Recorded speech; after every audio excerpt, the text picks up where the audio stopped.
The Dave Hooker Show. A presentation of Off the Hook Sports.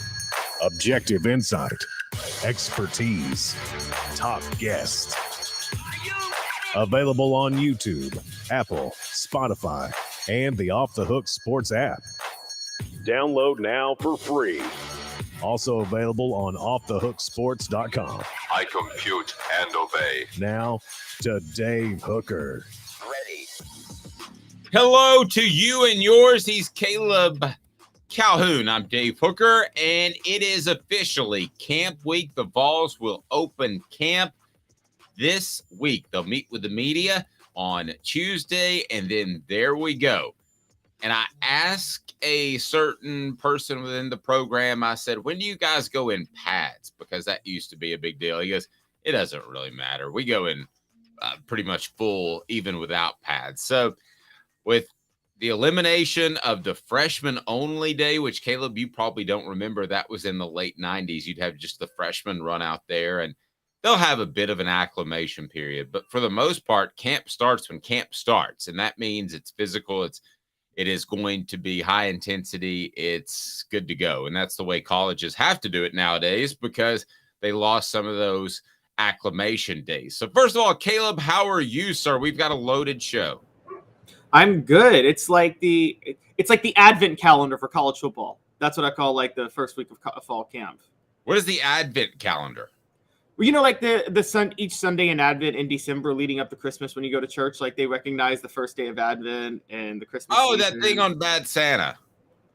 When you and you get the chocolates, is that what it is?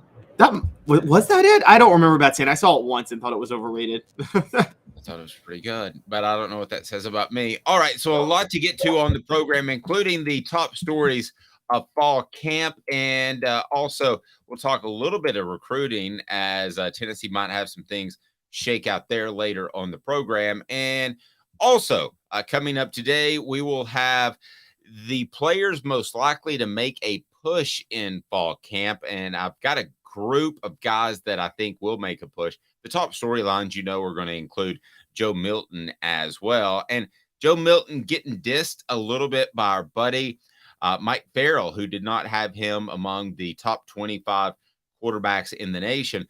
And 34 players signed by the Vols in 2021. How many are still with him? A great piece by Patrick Brown of 247 Sports. We'll go through that. And is Hugh Freeze a threat in recruiting? Who is the top threat just off the top of your head in recruiting other than Georgia, Alabama, which you and I would agree, all things being equal, Georgia and Alabama right now, maybe not for long, but right now are going to win more battles than they lose against Tennessee. So other than those two schools, who are the biggest threats to Tennessee in recruiting right now, do you think? Before we get into that deeper, Caleb, give me the first school off the top of your head. First school off the top of my, obviously it's Vanderbilt. No, I'm kidding, guys. I'm joking. I would, right off the top, I would say South Carolina. You would? Okay. South Carolina. There we go. Or Clemson. I would just say the South Carolina Clemson teams. Okay, fair enough. I kept it to SEC schools, but we can certainly mess around with that. Let's get to it right now. 5 fall camp storylines surrounding the Vols. You can read this on offthehooksports.com. It is there. And I'm going to go. Can I pare it down just a little bit? Good morning, Billy, to you. Because I'm going to take out Joe Milton because that's the number one, right? And you've got it as number one, and I don't want to give anything away.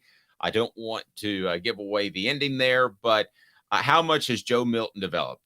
That's number one, right? And we'll know that within a couple of weeks, I would think. And not just develop, but on the same page as his wide receivers, which talking to Hendon Hooker and Joe Milton at SEC Media Days, that's oftentimes the reason for some of those errant throws. So I'm going to take that one and let's address first, which we usually don't do. But Joe Milton, how much has he developed?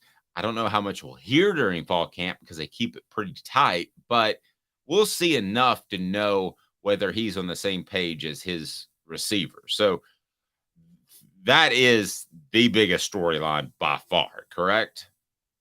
Yes, and I'm one who likes to go out on a limb for predictions, but they have to be reasonable. They can't be picking Vanderbilt to win the SEC like 5 writers did 2 weeks ago. Like, and not having Joe Milton's development number one would be like picking Vanderbilt to win the SEC. You're not serious if you don't think the questions surrounding Joe Milton are the biggest question surrounding Tennessee football this year. You're right. We've heard everything we've heard in the offseason has been good about Joe Milton. Everything. To a point, Dave, I don't know if you know a time. Have you ever heard this much positive coverage for a quarterback, and then they turned out to just completely flop in the season? I can't think of one. Oh, wow. Well, you'd have to say Jonathan Crompton, right? Was he getting? I mean, he that was all season with Dave Clawson. Was he getting that type of hype though?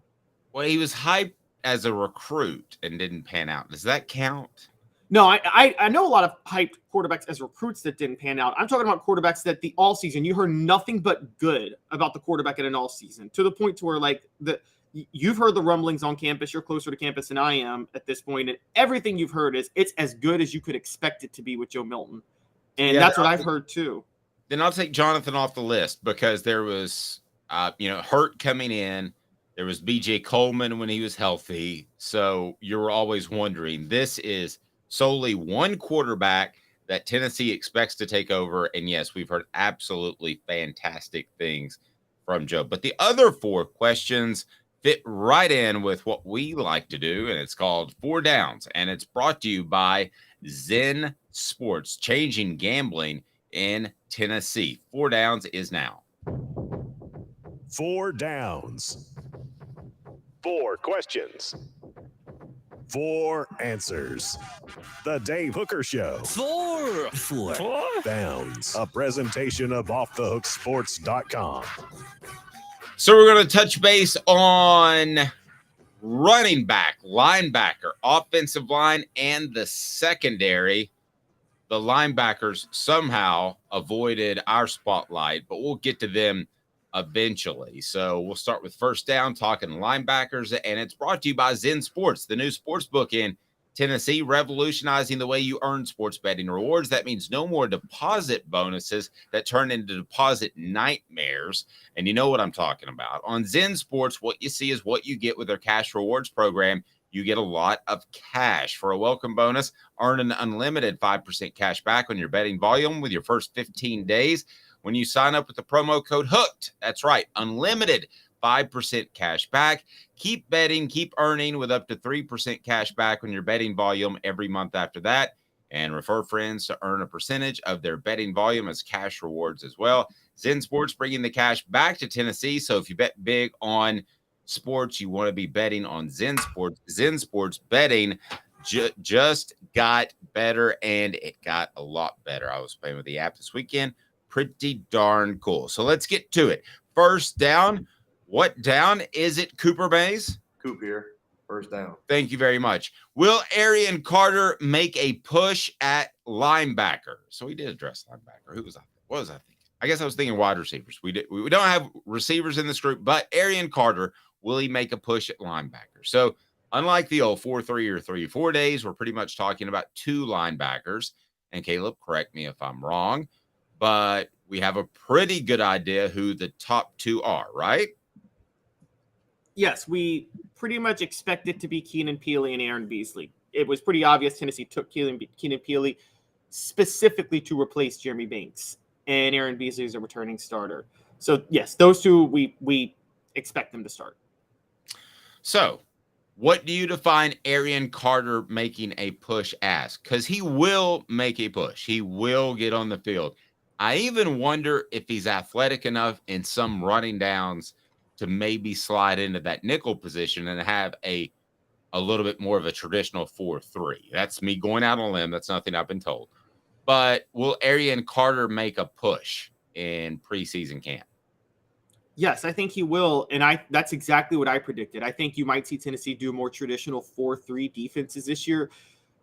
I mean, this would be, given the questions in the secondary, which then in things we know that are issues on defense, this would probably be the best year for them to have one of those standard 4-3 Chavis style seasons. Remember how Chavis was all these blitz packages and drop the secondary in zone and just hope that the blitz packages would force errant throws. And you might see a lot more of that this year. with Arian Carter. I could certainly see that. And with Arian Carter, I believe he will make a push. Is it, as a freshman, is it a push enough to overcome Beasley or Peely? Probably not, but they'll find ways to get him on the field. I firmly believe that, with some sort of rotation. Maybe he's part of their pass rush package when it is passing downs. Maybe he's a bigger nickel back on running downs, but they're going to find a way to get him on the field, no doubt about it. Second down. You said Nickelback. I knew you were a fan. Did I say Nickelback?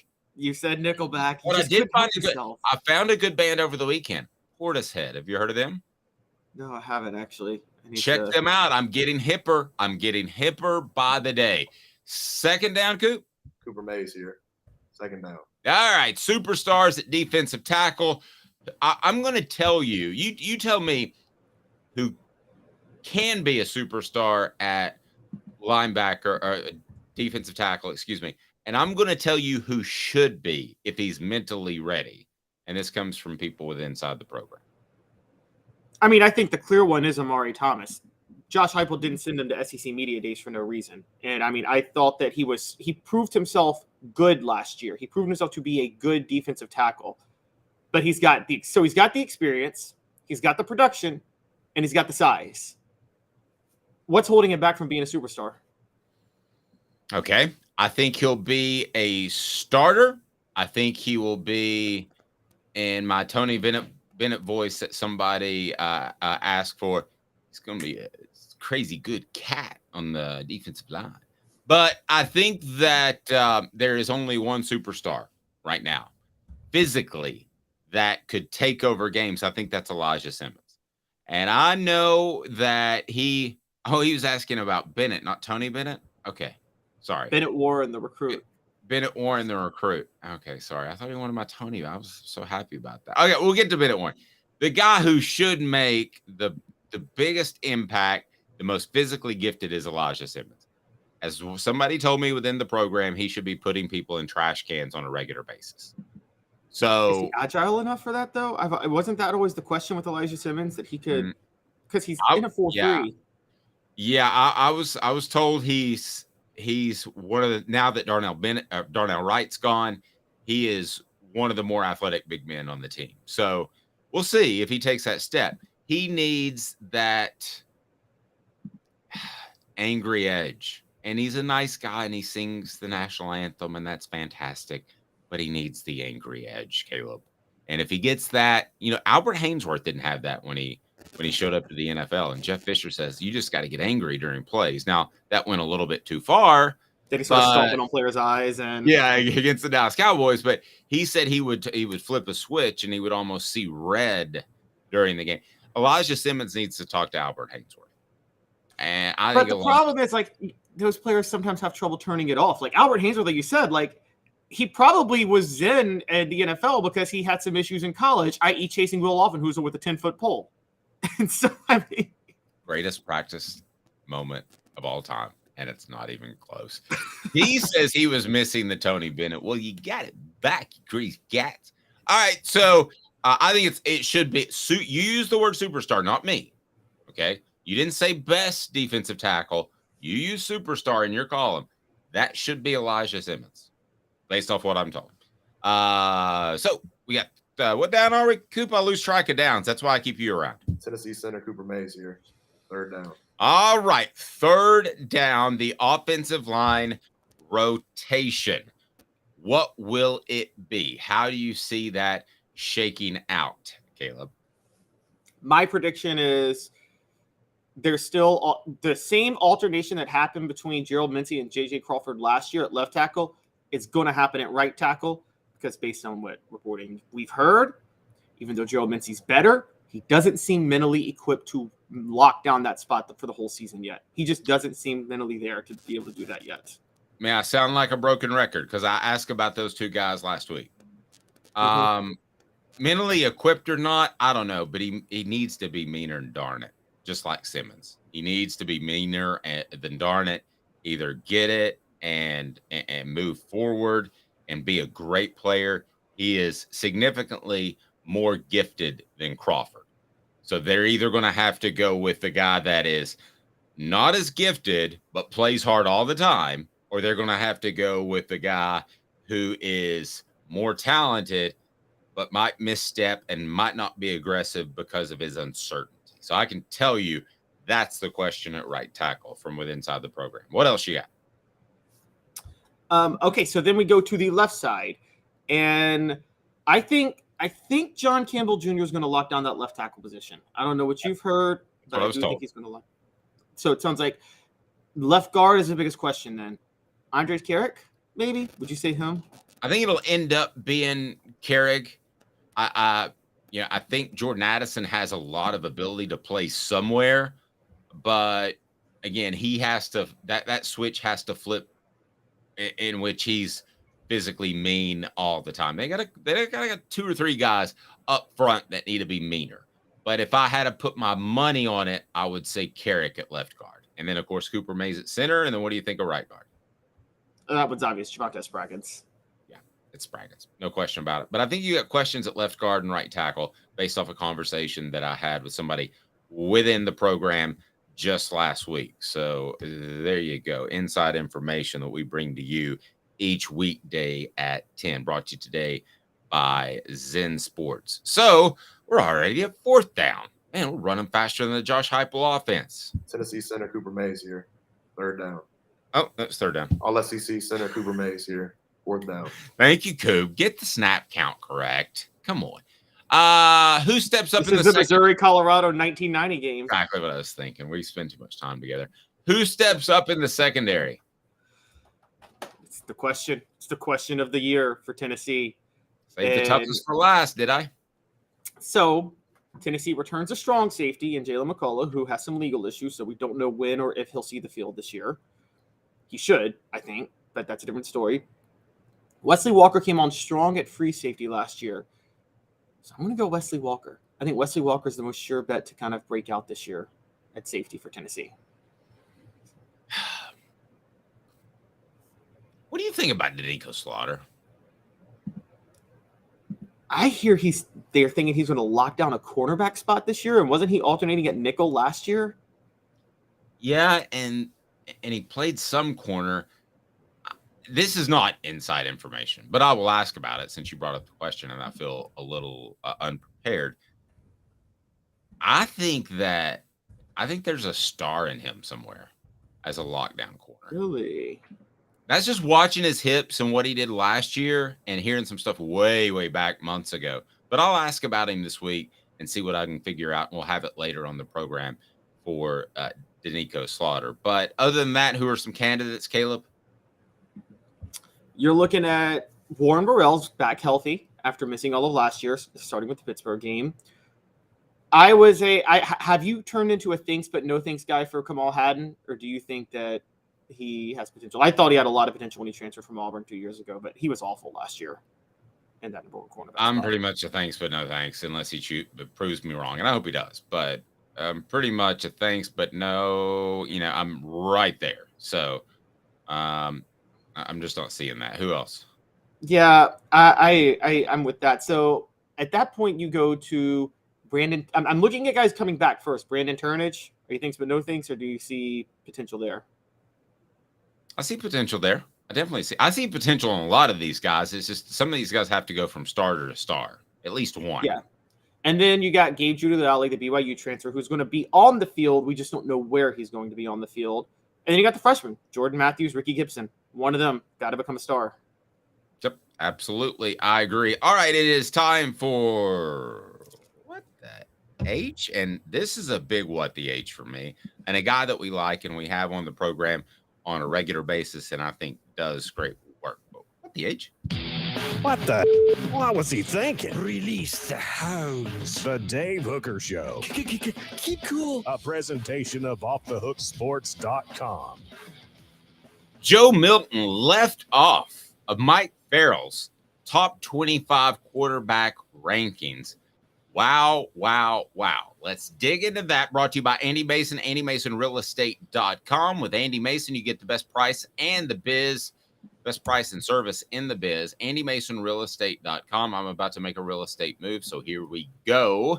And I can tell you about it as we move along. So Joe Milton left off the top 25 of Mike Farrell's quarterback rankings. If I just came to you, bumped onto you on the street, and I said, hey, I cover Tennessee there. And you said, hey, I cover Tennessee there too. And I said, would that Joe Milton III, Junior Esquire II, would he be on the top 25 list of quarterbacks? What would be your immediate reaction without thinking through it? It would easily be yes. Obviously, It would easily be yes for me too. Okay, but let's look at Mike Farrell's piece first before we pick it apart. And some of the quarterbacks that are listed above him, you got the Drake Mays and the Caleb Williams, and I got no problem with that. I see that. Those guys are going to be up there towards the top. But what about some guys like, I don't know, Cam Ward at Washington State, Gunnar Watson at Troy, Jaden De Laura at Arizona? You got a bunch of guys that I think Joe Milton from the shoot is better than. And he is 27th on this list. So he doesn't make the top 25. Those were guys that were later in the list. But right in front of him, you've got Curtis Rourke. You've got Drew Alar. You've got Grayson McGall. I think Joe Milton, looking at this list and placing him on the list, would have him around the top 15. Why do I pick top 15? Because you got KJ Jefferson at Arkansas. And I think Joe Milton is every bit as good as KJ Jefferson and will, when all is said and done, be better. So where would you have Joe Milton on this list? Certainly top 20. I might push for top 15. The most egregious name ahead of Joe Milton on this is Cade Klubnik. Did they not go head-to-head last year? Cade Klubnik has no sample size really outside of last year's Tennessee game when he went head-to-head with Joe Milton. And I know it was a bowl game, but Dave, come on. One looked like the far superior quarterback in that game, didn't he? To the other one? No, I agree. He did. Travis says 25. Would you have him at 25? Every single SEC quarterback minus Vandy should be within the top 25. Yeah, it should. It's a down year at quarterback for the SEC. I do think that Clemson's coaches tried to be a little cute in that game and put Cade Klubnik in some bad positions. So I won't just say that it's Cade Klubnik based on that he should be worse than Joe Milton. But Joe Milton did far outplay him. At the end of the day, I think Cade Klubnik will be a better college quarterback. He's got more time to prove himself. That doesn't mean that Joe Milton won't go higher in the draft. But that's a very debatable and good question. Would you take for one season Cade Klubnik or Joe Milton? And I think based off the Orange Bowl, you could argue both sides, Caleb. Based off what I see in accuracy from Klubnik, I could argue him. But right now, it's got to be Joe Milton, I would think. Yeah, I mean, if you're asking me who I would rather, I can pick a quarterback to take, just period. I'm taking Klubnik because he is a sophomore, and I think he will be better than Milton long term. I'm with you. But for this year, and just this year alone, I think you got to go with Joe Milton. And look, if Joe Milton is down at number 27, Dave, we were all lied to by the coaches. Everybody lied to us about what they were saying with Joe Milton. Because, and also, if he's down at number 27 and he hasn't lost his starting job, then you got to be concerned about Nico Iamaleava long term, because it's how did he not beat out Joe Milton then? Yeah. I asked around based off one of your theories, which to me didn't sound right at the time. So you said Joe Milton was a hypo guy and Hendon Hooker was a Pruitt guy. And did that factor into the decision? I was told no doubt that it did. It did factor into the decision. And you also had the sports car. You had an Aston Martin next to a BMW. There's nothing wrong with a BMW, but you went out and you went to Europe to get the Aston Martin, and it's $180,000 or whatever it is. They looked at Joe Milton's physical ability and they said, wow. And that wowed the coaches. But the fact that he was a Pruitt guy and the physical ability is why they went with Joe Milton in 2021. So you were spot on that one. you don't have to worry about that decision now unless Joe Milton struggles. But I would have Joe Milton in front of a couple of these guys. Carson Beck comes in at 22. How much do we really know about Carson Beck? The other SEC guys, Devin Leary comes in at 23.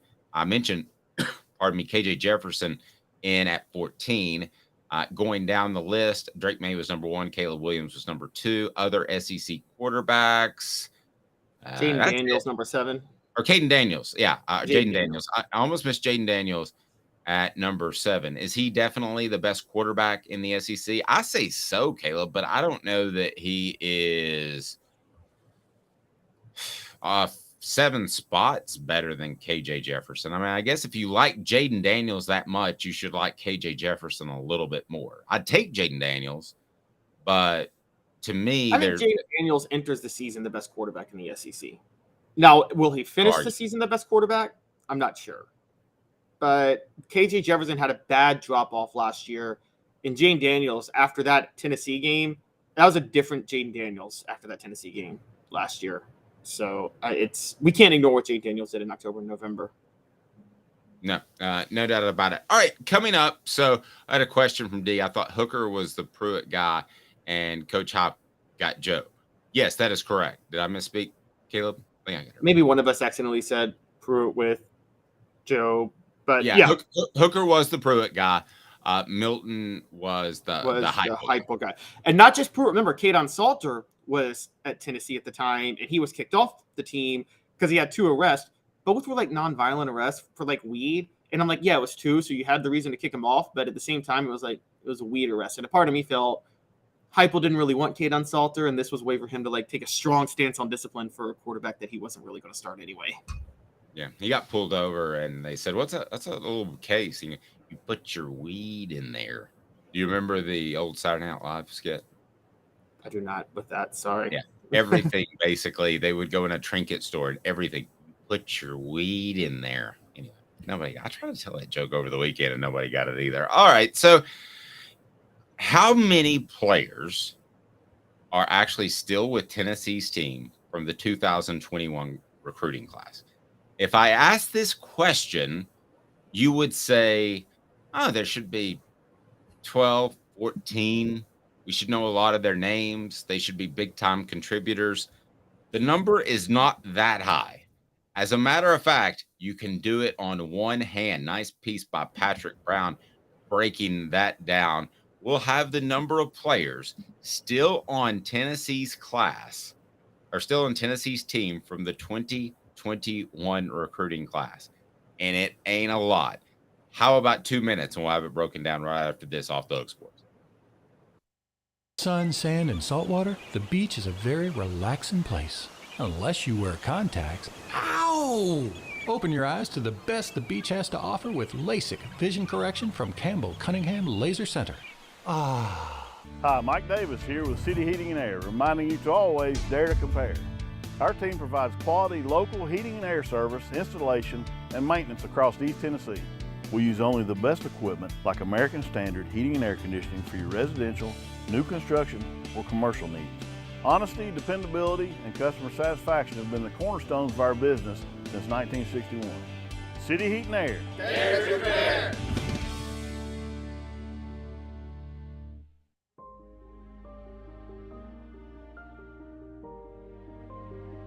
Our family has been creating one-of-a-kind pieces of jewelry in West Knoxville since 1986.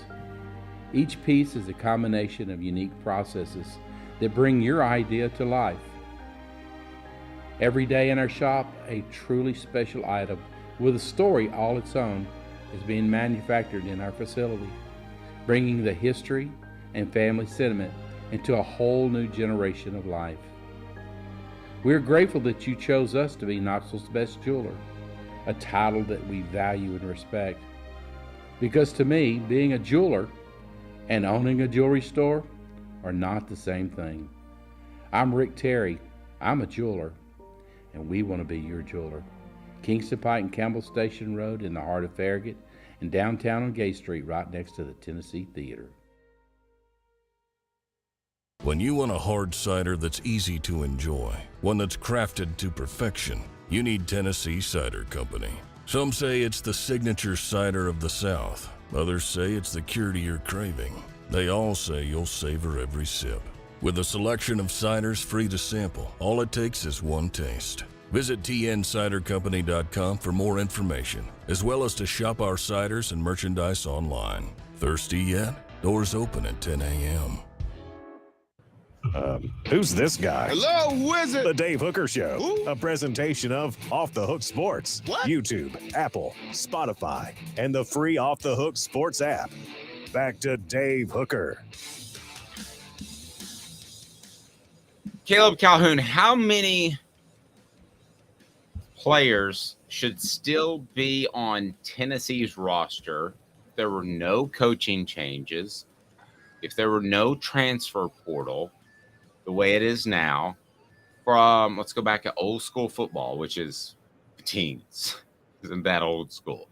But how many players would you expect to be on Tennessee's 2021 recruiting class? So they would be coming into this season as, depending on whether or not they redshirted, they would be coming in as juniors. You could have some sophomores who redshirted.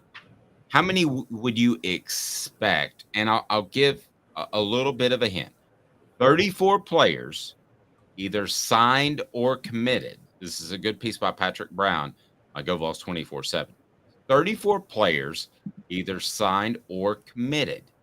Caleb, how many would you expect to still be on Tennessee's football team leading into their junior year if we're back in old school football without the fluid transfer portal and without coaching turnover where guys are naturally going to leave? So factoring in decommitments, a couple of guys who still would transfer even in the old days, dismissals, and maybe one early departure for the NFL, two at most. Factoring in all that, I would say if you signed or got 34 commitments, 22 would still be with you. I was going to go 18. So we're in the exact same ballpark. Average it out to 20. Now this is stunning. Four players are still on Tennessee's class, or Tennessee's team from the 2021 class. Is that the state of college football, or is that a red flag for the Vols? Or let me give you another option. Is that just what Tennessee has been because of coaching changes and coaching turnover? Which is it, or all the above? It's coaching changes and coaching turnover. And for reference, I think 9 players from the 2020 class are still on the roster. So they have more players, twice as many players from the 2020 roster as they do the 2021 recruiting class on the roster. So let me give you another option. Is this just darn bad luck? Yes. And to be fair, even though they had 34 people sign or commit on signing day that year, they only had 17 signees. Only 17 players actually signed with Tennessee. And that was because there was a wave of decommitments because, one, Jeremy Pruitt was having a bad season. Tennessee was going 3-7 that year. And then he got fired, and a lot of those players had committed to Jeremy Pruitt. So you expected a lighter class than usual because of the coaching changes. You wouldn't expect 4. And I think that's a major testament to the job Josh Heupel did. Because Dave, you were covering recruiting in the late 2000s. Mm-hmm. That 2007 class was a bust. Outside of Eric Berry, was a total bust, really. And then a few others. I'll give Gerald Jones credit and a few other guys, but it was mostly a bust, the 2007 class. And the 2009 class was like another level beyond a bust. I don't know how you could go beyond. It was even bigger of a bust than a bust. It was the historic bust of all time. And that really did some serious damage to Tennessee in the early 2010s. It was hard for them to recover. Now, as far as the commitments, I'll give the coaching staff credit at the time. None of the commitments, because you can commit nowadays and the coach can stop calling you and you're going to go somewhere else and you're going to get the hint. It's not pulling a scholarship. You just stop calling them. And that used to be a big deal, but it's not. As far as the commitments, none of them went on to do great things elsewhere. So I would consider that a part of the talent evaluation. aspect of what you're doing when you recruit. If a guy doesn't develop into his senior year, you just stop calling him, and he's going to go somewhere else, and he's going to get the hint. We know Lane Kiffin didn't evaluate anybody. Or you just tell him, here's an idea, you should go elsewhere, and they're going to take the hint.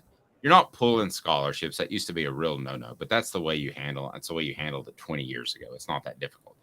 But who are some of the guys that, Caleb, that when you look at this list, that Tennessee would still like for them to be on their roster before we get to the guys that really panned out? Who are the guys that you look at and you would say, man, they could really help Tennessee in 2020? See, that's just it. I'm not sure there is one. I agree. I was looking at this list and I was thinking, man, Tennessee really, they got really messed up by all these guys going elsewhere. But Caleb, that's really not the case. Pick one dude off that class that you'd be like, oh man, if he were a Vol, we'd be having a different conversation. We'd go from 10-2 to 11-1, which is our preseason predictions. We haven't totally given away, but I just did. So Caleb, which guy? Is there a dude on there? I mean, outside of, because he didn't leave the team, he just graduated, but outside of Byron Young, who graduated, it's not like he was dismissed or transferred. Right. That's the only one you would take back. No, I agree. And who are the winners? Who did Tennessee win with, will continue to win with, and they won by getting their scholarship at Tennessee? Obviously, Jalen Wright. And then who else? Yep, Jalen Wright. I got to say, J.J. Crawford. We kept thinking that he was a stopgap guy until other linemen came in, but as we just talked about, he's not losing that job to Gerald Mincy yet. He's still splitting reps with Gerald Mincy, even though Mincy should be more talented. So, and a very highly respected player in that offensive line because he's kind of an overachiever type. Yes, exactly. I agree. Deshaun Rucker is still on the roster. He's a defensive back. I'm not so sure how long he'll be on the roster, to be fair. But what is he doing? Does he run and go get the overthrown balls and bring them back to practice? I mean, what really?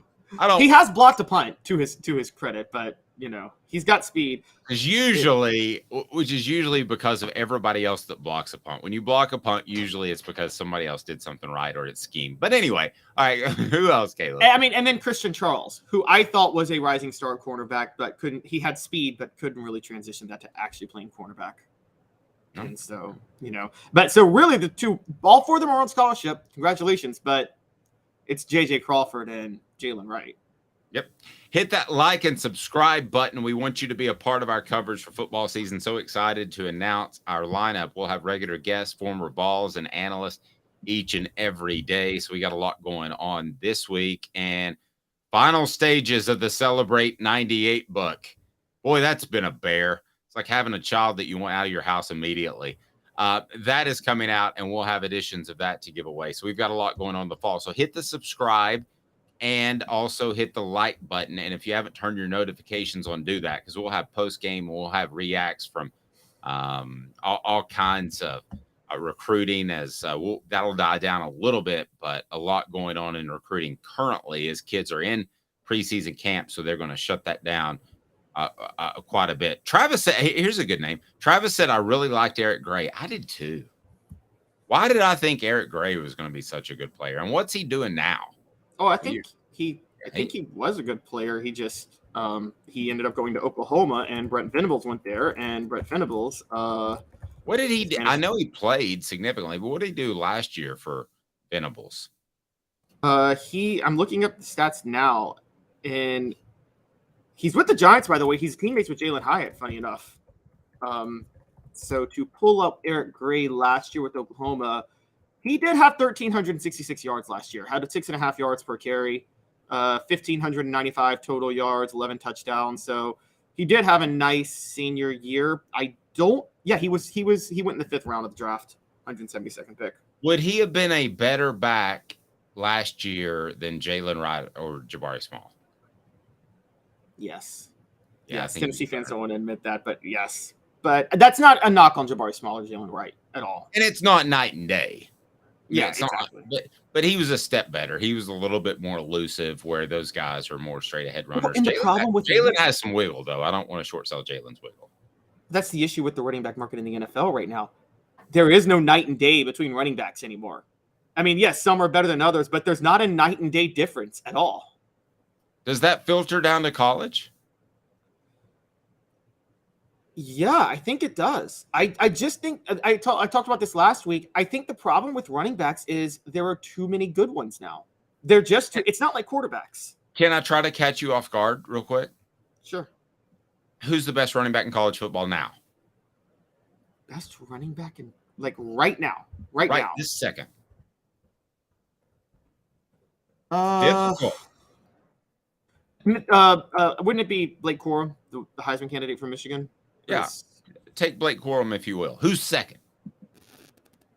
I mean, there's not a major difference with the way offenses are run. So you're seeing that in the NFL. I think you're going to see that in college football.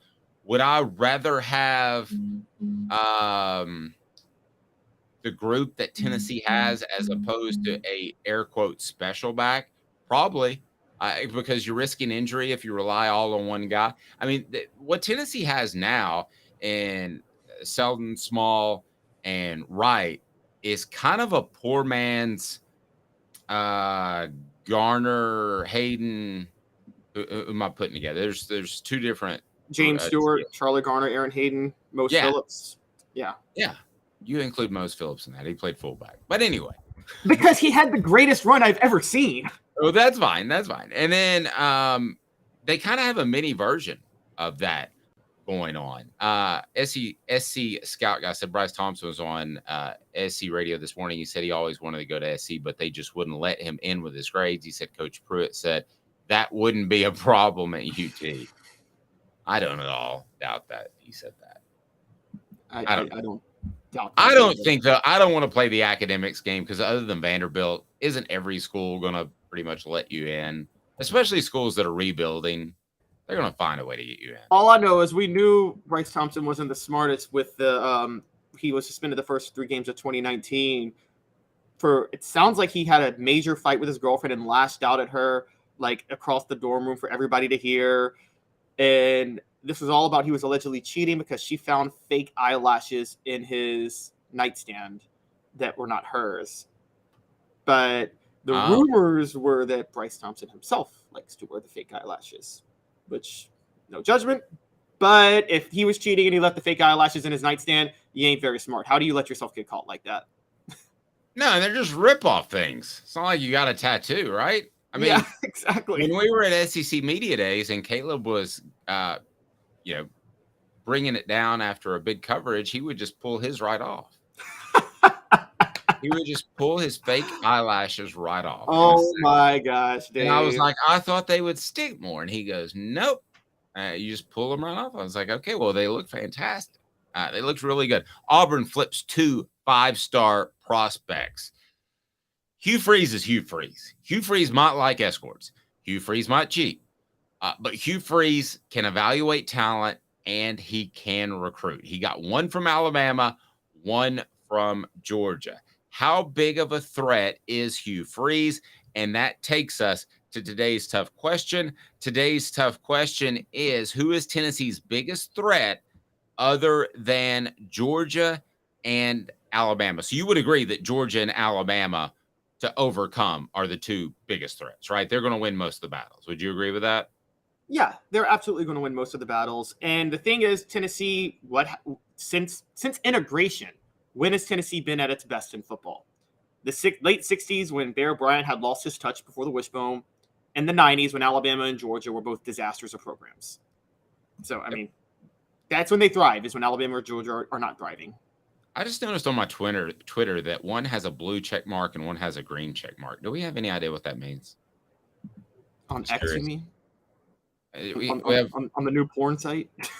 Is that what it's become? Is that what Twitter has become? It looks like a thumbnail graphic for a porn site. All right. Today's tough question. Other than Alabama and Georgia, who's the biggest threat for the Vols in recruiting? Today's tough question. Take a side. Take a stand.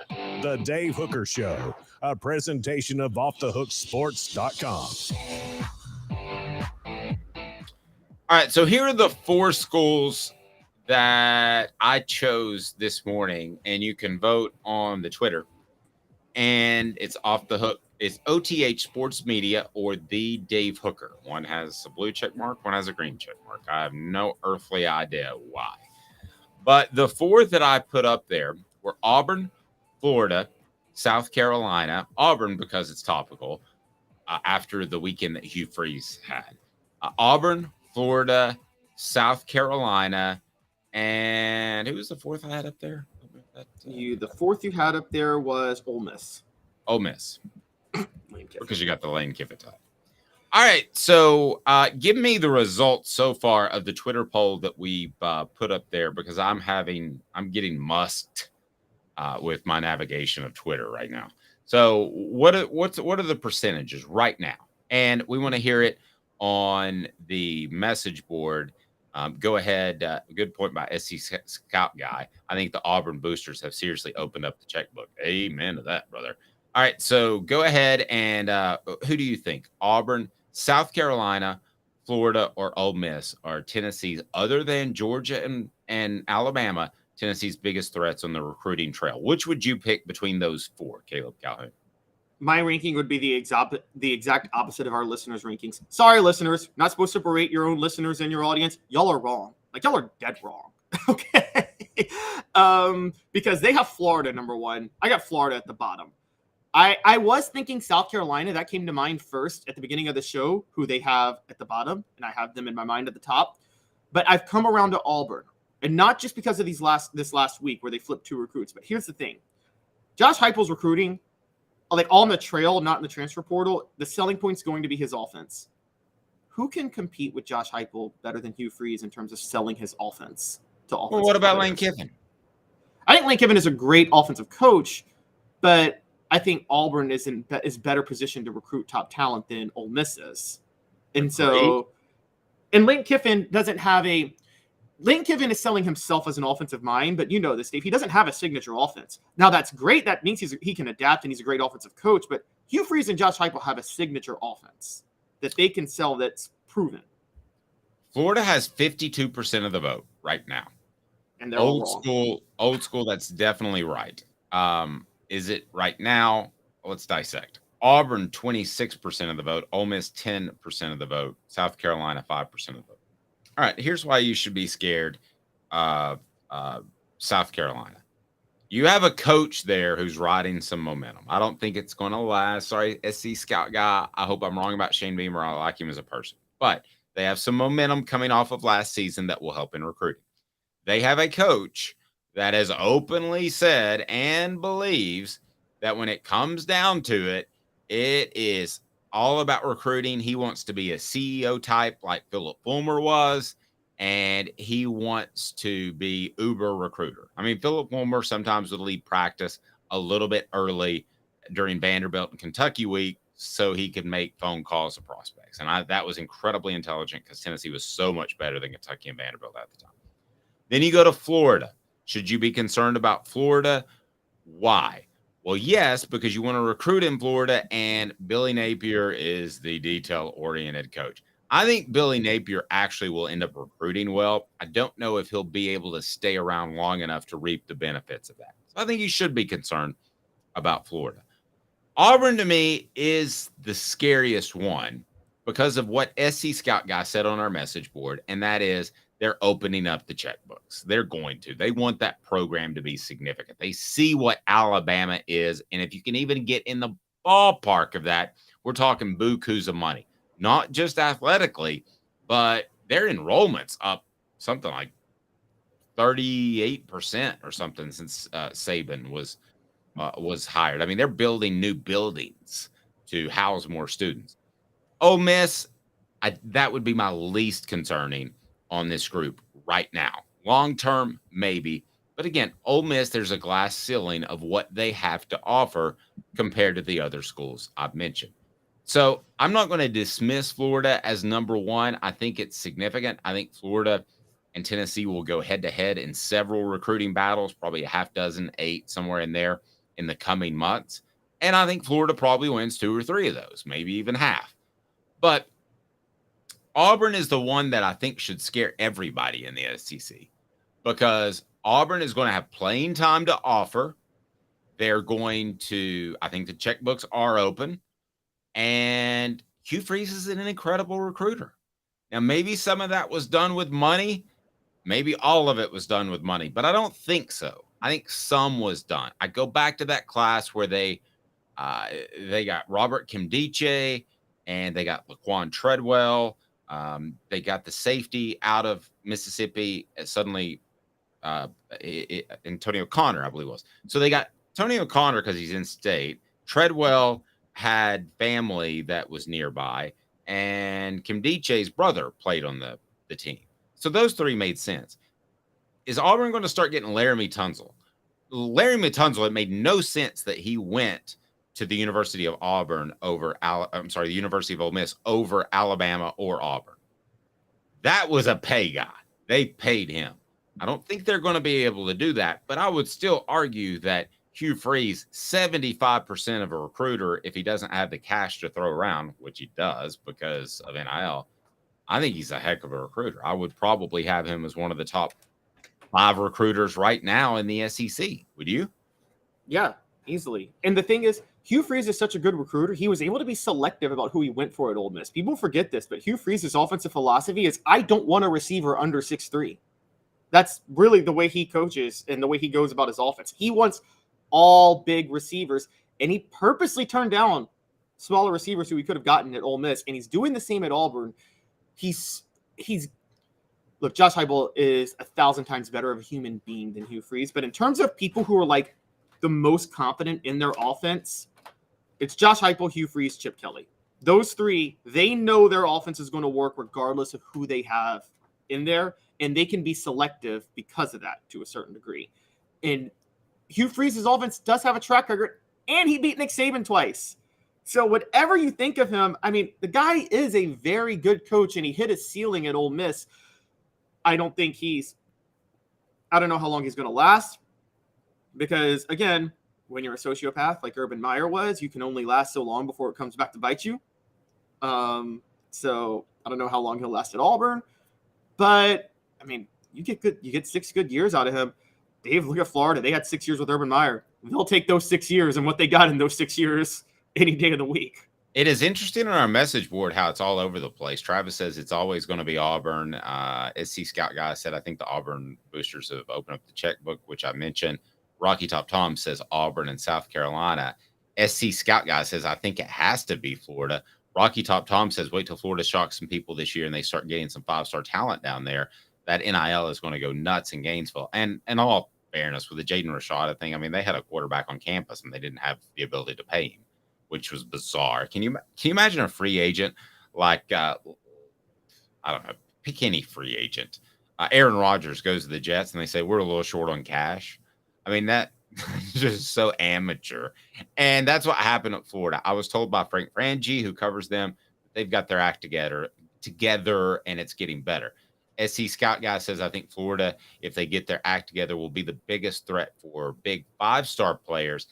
SC is a threat for all of the really solid 3- and 4-star players that you have to have. Interesting take. I would agree with that. I think South Carolina is going to be a threat for the 3- and 4-star guys. You're going to get higher rankings in Florida. I think Auburn is going to try to land some 5-star guys. Ole Miss, you're battling for the 3- and 4-star guys. And basically, I put them on the list because of Lane Kiffin. So if you break down those three, yes, I would agree with what SC Scott Guy says. And that is, I think you're going to battle South Carolina for the 3- and 4-star guys. The Auburn, the Floridas, I think you're going to battle for some big-time talent.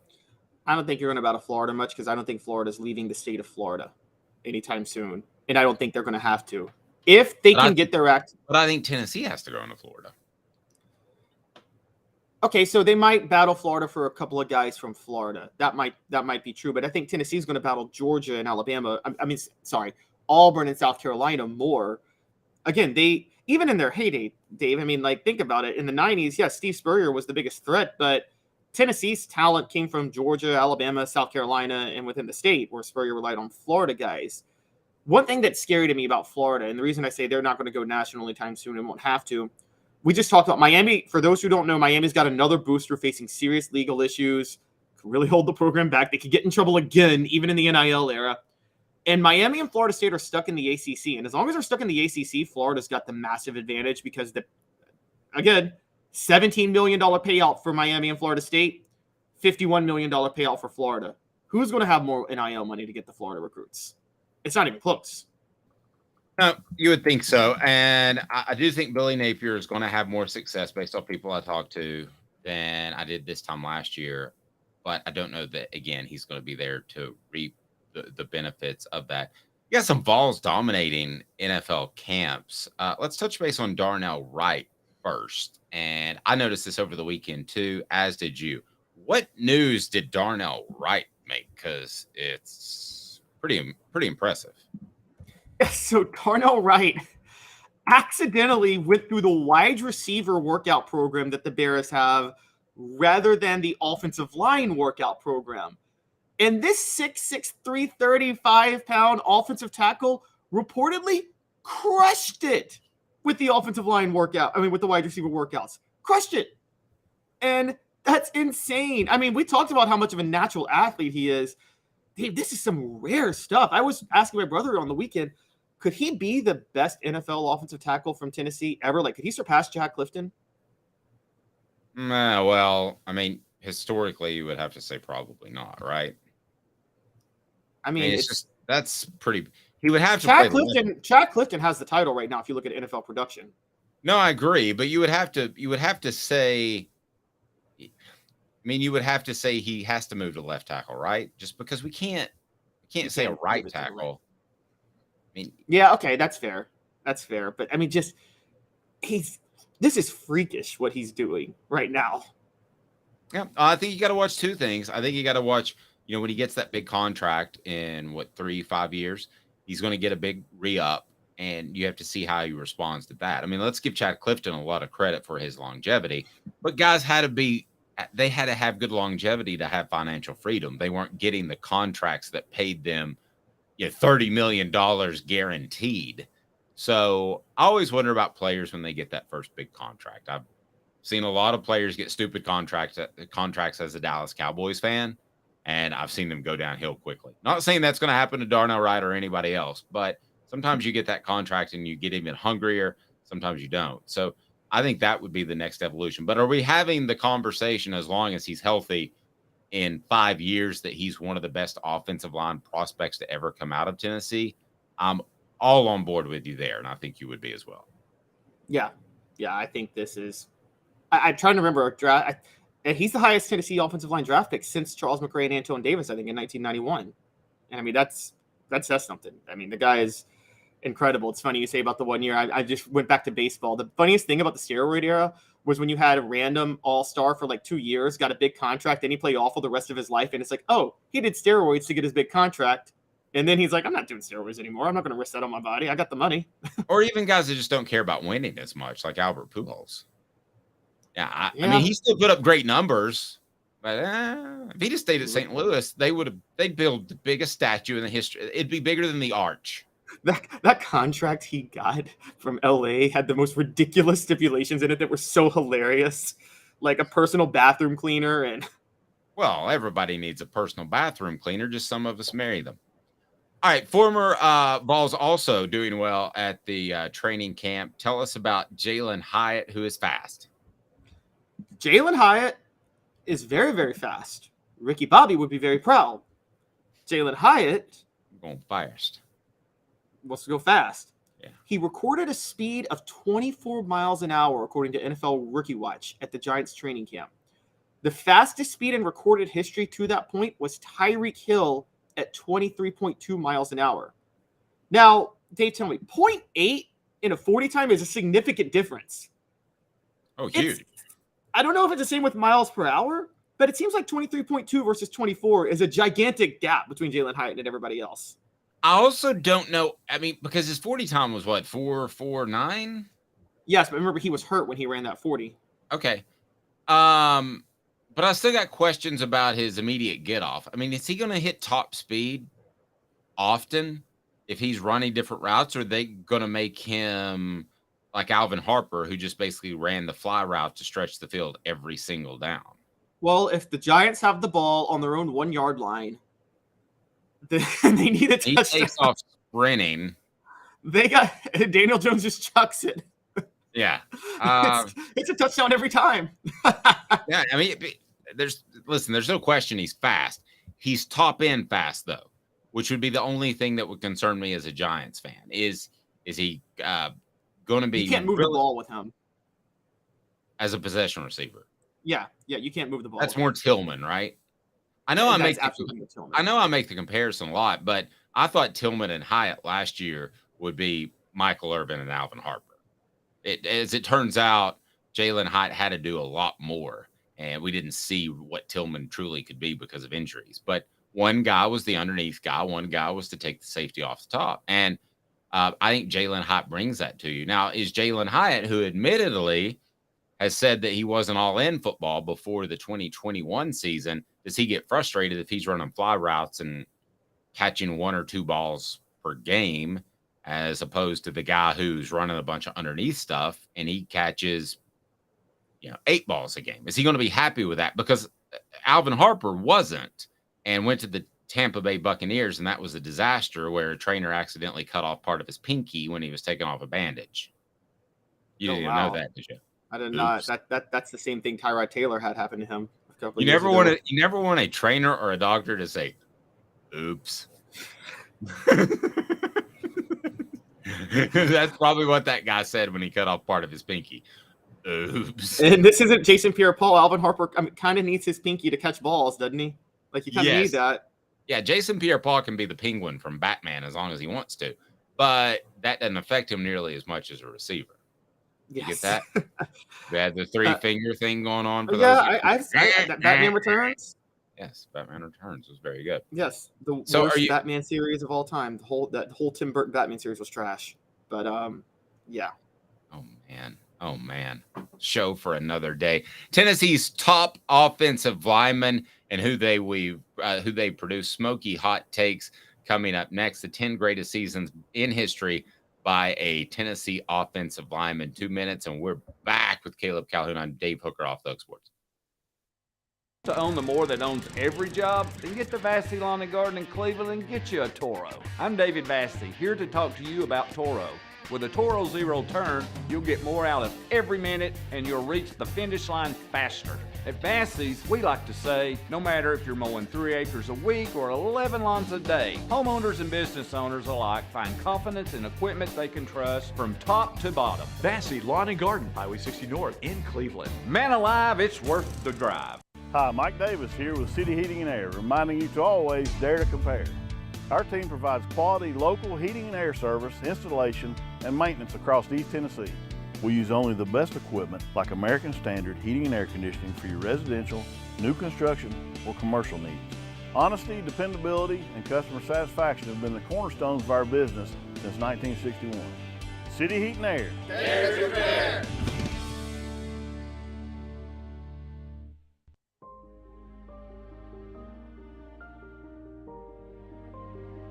Our family has been creating one-of-a-kind pieces of jewelry in West Knoxville since 1986. Each piece is a combination of unique processes that bring your idea to life. Every day in our shop, a truly special item with a story all its own is being manufactured in our facility, bringing the history and family sentiment into a whole new generation of life. We're grateful that you chose us to be Knoxville's best jeweler, a title that we value and respect. Because to me, being a jeweler and owning a jewelry store are not the same thing. I'm Rick Terry, I'm a jeweler, and we want to be your jeweler. Kingston Pike and Campbell Station Road in the heart of Farragut, and downtown on Gay Street right next to the Tennessee Theater. With all that sun, sand, and salt water, the beach is a very relaxing place. Unless you wear contacts. Ow! Open your eyes to the best the beach has to offer with LASIK vision correction from Campbell Cunningham Laser Center. You're listening to The Dave Hooker Show. A presentation of offthehooksports.com. The internet is full of pictures of each and every one of you. Available on YouTube, Apple, Spotify, and the Off the Hook Sports app. Download now for free. Is there nothing you people can't do? Also available on offthehooksports.com. He is Caleb Calhoun. I'm Dave Hooker. Welcome back to the program. We're with you each and every weekday live at 10 a.m. on YouTube and wherever you podcast. So be a part of the fun. And also know that you can go to offthehooksports.com for commentary and news on the Vols. And it all starts this week as camp will open. Here we go. It is time. All right. So Caleb Calhoun, you wrote a column on the top 10 offensive line seasons in the country. And first, though, before we get to that, we have breaking news. Tennessee has a commitment. So what do we got, Caleb Calhoun? Yes, Tennessee has added. It's funny because we are talking about offensive linemen. And Tennessee has added a huge pickup from Sugar Land, Texas, Bennett Warren. 6'7.5", 330 pounds, offensive tackle. Dave, we've talked for a while that these are the type of guys Josh Heupel needs to win battles against. He needs to win battles for and needs to get. And he beat out Michigan for this guy out of Texas. This is, I mean, you can't undersell this type of pickup for Tennessee, given what we said Heupel needs to be able to do, right? No, and I wrote a column last week how, get excited about the class that Tennessee has put together, but they're not winning the big time battles on the offensive line. And I guess in response, Josh Heupel said, well, I'm going to go pick one up to go ahead and tell Dave that he's dead wrong. But tell us more about Bennett. Yeah, so he's 6'7.5", 300 pounds. Jaru's done a lot of great writing on him, covering him throughout the week. Everything seemed like he was going to go to, I believe, Michigan earlier in the week, last week, but then people started changing their 247 Sports crystal balls and flipped it to him trending to Tennessee over the weekend. So I don't know what happened over the weekend that changed things, but this is, again, 6'6", 6'7.5", 330 pounds coming out of Texas. Some people, Rivals, Dave has him listed at 6'8". And so he's going to play tackle for Tennessee. This is look, if Gerald Mincey doesn't work out in 20 and has to come back in 2024, this is the type of guy you could see taking a starting job as a freshman on the line, which, as you know, it's easier to take a starting job at tackle than guard. Now, Tennessee landed him, and he's a 4-star prospect. But when you look at his list of Brigham Young, Colorado State, Florida, and Florida State, it's not a wow me list. I mean, Florida State's hot. Florida is Florida. But when you look at his list of other close suitors, does that concern you at all? No, because Michigan, Texas A&M, and Oklahoma were also targeting him pretty heavily too. And even though Texas A&M is a disaster of a program, they're still in the recruiting battles with everybody because their NIL initiative is insane. And so they're in Texas. So they're actually okay. It seemed like, according to reports, it seemed like they kind of started to pull ahead in June, and that's when people started to flip their crystal balls. But, just to think about it, I mean, this comes on Tennessee landing Max Anderson, another offensive tackle from Texas, guard William Satterwhite. So their offensive line class all of a sudden looks better than it did about a month ago, and they now are number 9 in 247 Sports Composite behind Georgia and Florida. I still maintain they're not done. They've got a lot of other people they're targeting, but this is there's no sugarcoating it for a Sugarland guy from Sugarland, Texas. No sugarcoating it. I think he's a really, really, really big pickup. And again, there's a little bit of more of a development that's required of him than you see from other guys. But again, 6'7", 330, reportedly very athletic. I mean, that you can't teach those things. No, you can't. And you would think you would be a natural tackle at that size. And you had Michigan coming at him really hard. You mentioned Texas A&M as well, even though they weren't technically in his final list of suitors. So this, let's give credit, being reported by Steve Wiltfong. And the thing that I like about Bennett or Warren is that he looked around at a bunch of schools, and I think it looks like he made a business decision. He didn't just get wowed and go with school X. I mean, I think when you look at Brigham Young, when you look at some other schools that he looked at, he didn't get wowed by the recruiting process. And I think that most oftentimes, other than quarterback, Bennett, that offensive linemen are the smartest guys in the group. So with Bennett Warren, I think you're going to get a really smart young man. And I think that you're also going to get, he went to private school, and I think you're going to get more along the lines of just a natural tackle. I think John Campbell's an example of that too. But it seems like Tennessee has had a lot of guys that could play guard or tackle, whereas now they're maybe picking guys that they know where they're going to play when they get to college. But this is a monster pickup, a 4-star prospect. You look at more of a Bennett and his Warren and his breakdown, and he is just one of the top offensive line prospects in the nation. There's no arguing that. He's 143 overall prospect nationally. He's the 25th prospect in Texas, which is really good. And then he's the 8th best offensive tackle in the nation.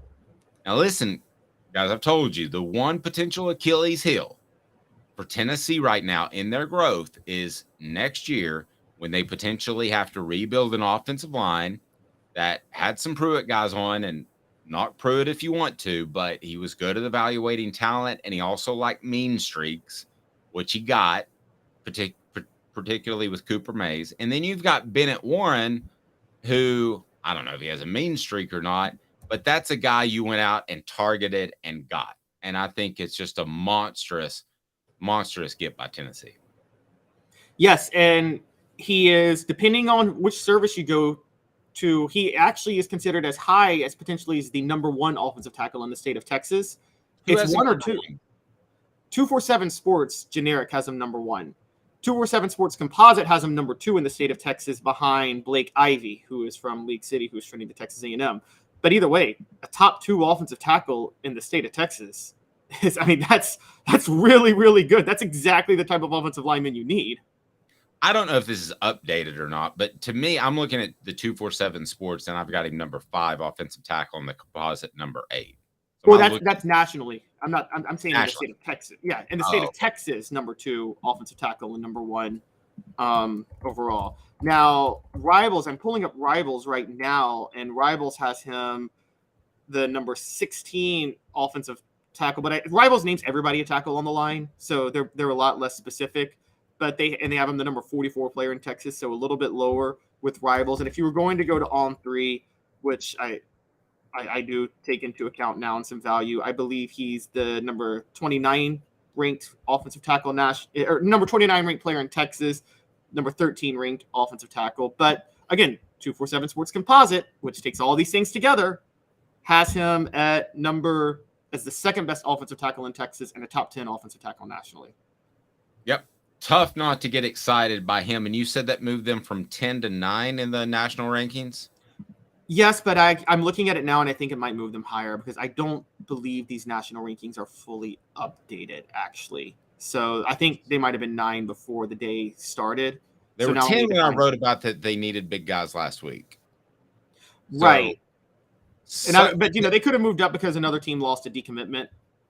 They're supposed to be instantaneous, but you often wonder if it takes. See, they're already up to 8 now. When I just told you they're 9, I see them now at 8. Funny enough. So maybe we just stay on the air and they get it to number 1 by the end of the day, because we're the good luck charm. Exactly. All right. So Tennessee picks up a big one out of Sugar Land, Texas. It is Bennett Warren. And that's the type of guy that Tennessee has to win those battles. They have to get 4 or 5 of those a year, because only half are going to pan out for whatever reason. And those are the numbers that Georgia's getting. They're getting 4, 5, or 6 4-star or better a year. And if you want to be able to man up and push people around, and Tennessee does, but despite all the throwing the football around, they want to push people around as well. So this is the type of guy to do it. I don't think there's any question about that. So Bennett Warren, huge pickup for the Vols. No question about it. So in case you haven't checked it out, because it is awesome and you should, a great piece by the one, the only Caleb Calhoun on the 10 greatest single seasons in history by Tennessee offensive linemen. How did you go about judging this? I don't think you went back and looked at all of the tape and graded them individually, but the 10 best seasons by Tennessee offensive linemen. That's not easy to say. So I looked at where Tennessee, I looked at a few things. I looked at accolades because you have to take that into account, but Tennessee has, I think, like 17, 18 All-Americans. So you can't just put that in. And I think sometimes they get it wrong who should be an All-American each year. And then I looked at who was the primary blocker when there was a year of high productivity by Tennessee's offensive line. And high productivity is easy to judge. It's how many times was the quarterback sacked and how good were your rushing stats. I mean, it's pretty much that simple. And I took those things into account, and that's how I kind of came with my 10. So you had Anthony Parker, completely agree with, in 2007, Bob Suffrage in 1939. Then you had Michael Munoz in 2004. I thought Munoz was a little bit disappointing. Why did you have him on the list? I think Munoz was a little bit disappointing relative to what was expected of him. But don't forget that 2004 team had 2,000-yard rushers. The only team in Tennessee history to do that with Joe Riggs Jr. and Cedric Houston. I'm in my mind, I'm like, you got to have somebody from that. They had 2 1,000-yard rushers, and they had 3 different quarterbacks that started a game that year because Brent Schaefer and Eric Ainge then both got hurt. Rick Clausen has to come in, and they helped Tennessee win the East, almost win the SEC title, and Munoz was the primary blocker of that team. I thought Aaron Sears was better. It was really hard for me to leave Aaron Sears off this list from 2006, but Tennessee's run game was so horrid in 2006. Not necessarily Sears' fault, but the offensive line actually got a little better after he left in 2007. Ted Daffer, 1951. His nickname was Ted Daffer Duck. Did you know that? Did not know that. That's actually It was funny. not. It was not. But you had to pick a 1951 guy for sure because they were undefeated and really good. Then you got Darnell Wright at number 6 overall. I got no argument with this. I might have had him higher, to be honest with you. Yeah, Darnell Wright, 2022.